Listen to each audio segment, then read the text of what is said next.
If you are a corporate executive, an investor, or simply someone wondering why your favourite brands are suddenly becoming more expensive, this date might be the most significant turning point of your life. 2026. Many believe this is just another environmental report, but they couldn't be more wrong. 2026 represents a definitive breaking point in the history of global corporate finance. Carbon data is no longer just a green logo on a billboard. It has become a mandatory license to operate that determines whether a company can get a bank loan or enter global markets. Today at Green Alpha Capital, we're diving deep into the massive financial monster known as Scope 3, and why giants like Apple and Tesla are facing billions of dollars in risk. Welcome to the channel. If you don't want to miss deep dive business and financial analyses aimed at achieving alpha in this new era, hit the subscribe button and turn on notifications. If you find this helpful, don't forget to leave a like. Now, let's explore this new era of corporate finance. For years, carbon accounting lived within the voluntary world of corporate social responsibility. But in 2025 and 2026, the convergence of regulatory mandates and capital market demands has turned it into a critical financial control function. We call this the Brussels-Sacramento Effect, because Europe and California are now effectively setting the rules for the entire world. European Union, CSRD. This is the cornerstone of the new global reporting architecture. It mandates double materiality, meaning you must report not only how sustainability affects your business, but also how your business affects the world. The 2026 deadline. For large non-EU companies listed in EU markets, Scope 3 reporting begins in fiscal year 2025, with the first filings due in 2026. California, SB 253. This law targets both public and private companies with over $1 billion in revenue doing business in California. Since California is the world's fifth largest economy, this creates a de facto standard for the entire US.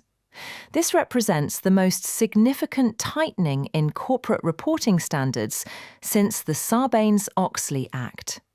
Your carbon file is now as official as your tax return. Let's talk about the most critical part, Scope 3. Measuring the smoke from your own factory is easy, but Scope 3 covers everything from the raw materials you buy to the emissions generated by customers using your products. Between 80% and 90% of a company's climate risk is hidden in this value chain. The data challenge. Companies can no longer rely on spend-based estimates, which often penalize efficiency by showing higher emissions simply because a product costs more. The shift to activity-based data.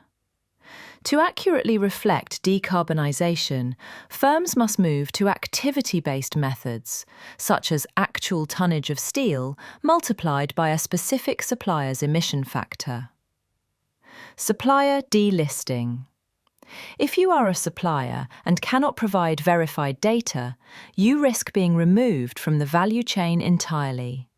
Large buyers like H&M are already using this data to make purchasing decisions. At Green Alpha Capital, we follow the money. Investors are now pricing carbon risk directly into the cost of capital. High carbon intensity is positively correlated with higher credit spreads and bond yields. Credit ratings. Agencies like S&P Global and Moody's have integrated ESG factors, including Scope 3, into their credit analysis. Poor data quality now results in a credibility discount in credit scores.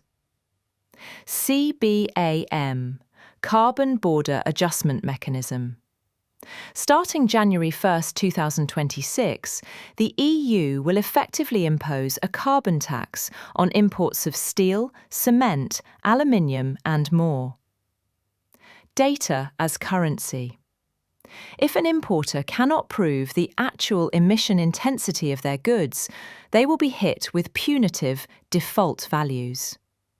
Detailed Scope 3 data is now a direct tool for cost reduction. The era of aspirational climate goals is over. 2026 is the era of litigated climate claims. The lawsuit wave. Companies like Tyson Foods and JBS have faced lawsuits because their net zero claims failed to account for massive Scope 3 emissions in their supply chains.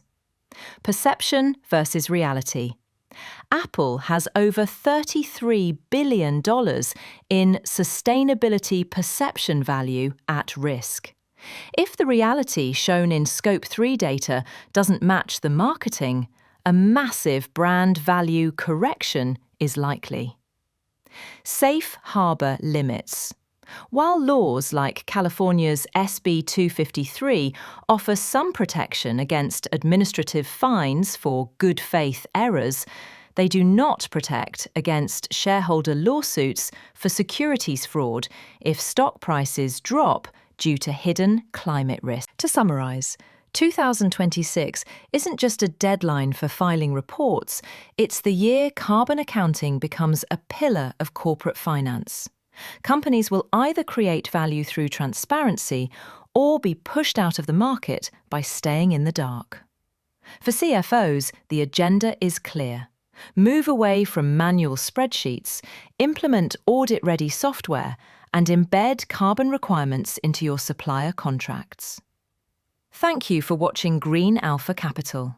If you made it this far, comment 2026 below so we know who's paying attention. Do you think this new transparency will actually save the planet, or is it just a new cost of doing business? I want to hear your thoughts. Don't forget to like, subscribe, and share this with your colleagues. See you in the next deep dive. Goodbye.